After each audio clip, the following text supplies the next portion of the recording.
Same ఇదే ఈయన ఈయన అంటున్నాడు జిరాక్స్లు తుడుచుకోవడానికి పనికి వస్తాయని అసభ్యంగా మాట్లాడుతున్నాడు కదా.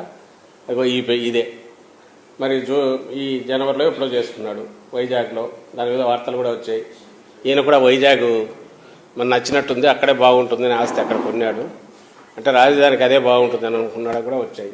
నెక్స్ట్ చూపించు ఆయన పేరు అవి ఇది చేయించిన వాళ్ళు పని మూజీ మూజీ మూజీ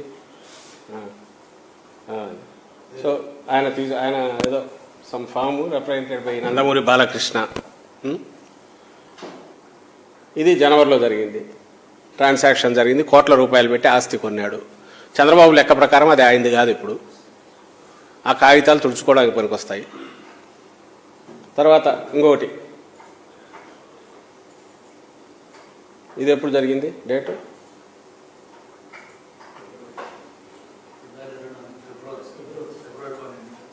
ఈ సంవత్సరమే కదా, 24 ఫిబ్రవరి. ఫస్ట్ పేజ్ చూపించమ్మా. ఫస్ట్ పేజ్ చూపించు. కొన్నవారు ఎవరు? రాయించుకున్నవారు కిందికి రా. కొణిదెల పవన్ కళ్యాణ్ కిందికి రా. కింద ఇంకొంచెం ఎన్లార్జ్ చేయండి.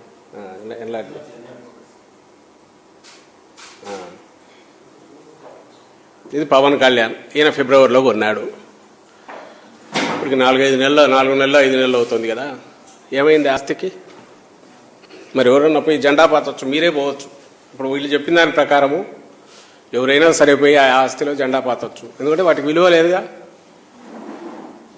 మరి అది కరెక్ట్ అయినా ఒప్పుకుంటారా? నిజంగా ఈ విలువ లేదంటే మరి ఆస్తులు కొంటున్నారు, ఇంకా తీస్తే దొరుకుతాయి. మొత్తం నాకు తెలిసి ఇప్పటికి లాస్ట్ మంత్ ఎప్పుడో చాలా ట్రాన్సాక్షన్స్ దండిగా జరిగాయి అన్నారు. ఐ థింక్ ఎన్ని జరిగాయి? 62,93,982 ఇప్పటికి ఇష్యూ చేశారు. ఇన్ని ట్రాన్సాక్షన్స్ జరిగాయి. సరే, వాళ్ళందరూ ఎందుకు? వీళ్ళ ల్యాండే. మరి వీళ్ళ లెక్క ప్రకారం అది వాళ్ళది కాదు. మరి ఎవరైనా పోయి జెండా బాస్తే కాదంటే వదిలేస్తారా? నువ్వు వస్తే పొడుస్తాననిందో లేకపోతే నువ్వు గతంలో చేసిందో చెప్తూ ఎందుకు యాడ్స్ ఇచ్చుకోలేకపోయావు చంద్రబాబు? ఈ అడ్డగోలు అబద్ధాలను ఎందుకు దీని మీద పడేసావు? దీనికోసం కోట్లు ఎందుకు ఖర్చు పెడుతున్నావు? అంటే చెప్పుకోవడానికి ఏమీ లేదు. రేపు చేస్తాననేది ఎవరు నమ్మరు, నీకు తెలుసు. నువ్వే నమ్మట్లే. కాబట్టి జగన్మోహన్ రెడ్డి గారిని బూచోడులాగా చూపించి ఆయన వస్తే మీది కొట్టేస్తాడంటే జనం బెదురుకొని ఆయనకు ఓటు వేయారని దీంతో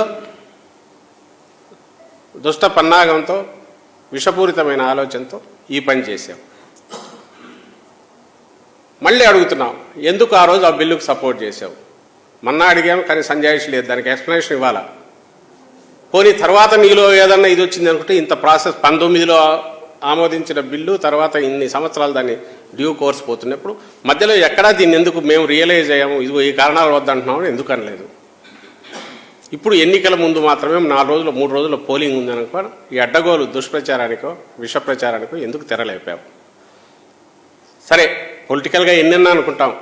ప్రజలను భయభ్రాంతులను చేయడం అనేది ఒక రాజకీయ పార్టీ, ఏ రాజకీయ పార్టీ అయినా అది కరెక్ట్ పద్ధత. ఈసీ పర్మిషన్ దీనికి ఇచ్చిందంటే అంతకంటే ఘోరం ఉండదు. అసలు ఈసీని అప్రోచ్ అయ్యారలేదు తెలియదు. మేము వచ్చేటటువంటివి చంద్రబాబు గురించి. కానీ ప్రజలకు ఇది అవసరం. మరి ఓట్లు వేసేటప్పుడు ఇది చూసి వేస్తారా?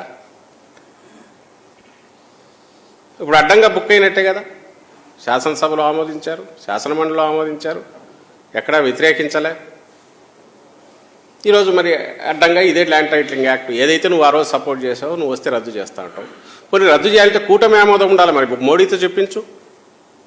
అది చేయట్లాగా చేయలేకపోతున్నావుగా. నిన్న మొన్న ఆయన వచ్చినాడు, అమిత్ షా వచ్చినాడు. వాళ్ళ ముందు మేము వచ్చేస్తే దీన్ని రద్దు చేస్తామని ఒక మాట అని వాళ్ళతో కూడా చెప్పించవచ్చు కదా. మిగిలిన తిట్లన్నీ తిట్టిస్తున్నావు కదా. మిగిలినవన్నీ నువ్వేదేది అంటున్నావో వాళ్ళ నోళ్ళలో వాళ్ళకి అది అయిందో లేదో ఏమీ తెలియదు. ఎందుకంటే అంతకుముందు వాళ్ళు నిన్ను తిట్టినారు 19లో. మరి దీన్ని ఎందుకు చేయలేకపోయినాం? ఇది ఈ యాక్ట్కి సంబంధించి ఇచ్చేస్తుంది. ఈ బిల్లు అప్రూవ్ అయ్యి యాక్ట్ అయిపోయి ఇంతకాలమైనాక ఈరోజు చేసే దుష్ప్రచారము ఇంకా దీన్ని ఏ భాషలో తిట్టాలన్నా కూడా ఇంతకంటే ఏం తిట్టాలన్నా కూడా అర్థం కావట్లా. దీని తర్వాత 3 విభిన్నమైనవి. ఒకటి భూ సమగ్ర survey which should be the base, అది పూర్తి అయ్యాక తయారయ్యే ల్యాండ్ టైటిలింగ్ యాక్టు, ఇంప్లిమెంటేషన్లకు వచ్చే ల్యాండ్ టైటిలింగ్ యాక్టు. 3వది రిజిస్ట్రేషన్ల మీద అదెక్కడ అన్యాయం, దారుణము. ఈ రిజిస్ట్రేషన్లు, ఈ స్టాంపింగ్ జరిగి సంప్రదాయమైన పద్ధతి నుంచి దీనికి ఎప్పుడైతే ఇప్పుడు మారి జరుగుతుందో ఆల్ ఆఫ్ ఏ సడన్ 10-15 రోజుల నుంచి అడ్డగోలు విష ప్రచారం చేస్తున్నారు. 3టిని కలిసి మీ ఆస్తి మీది కాదంటారు, జిరాక్స్ కాపీ మీకు ఇచ్చే జిరాక్స్ కాపీ అంటారు, అసభ్యంగా మాట్లాడుతున్నారు. మళ్ళీ రిపీట్ చేయలేని మాటలు బహిరంగ సభల్లో. ఓల్డేజ్ వల్ల వచ్చిందో ఏదో తెలియదు కానీ అతను మాట్లాడుతున్న మాటలు అది వెకిలిగా నవ్వుతూ మాట్లాడుతున్నాడు. సరే, దానికి సంబంధించి కూడా చూపుతున్నా. అవి ఒకసారి ఆ డాక్యుమెంట్ చూపు.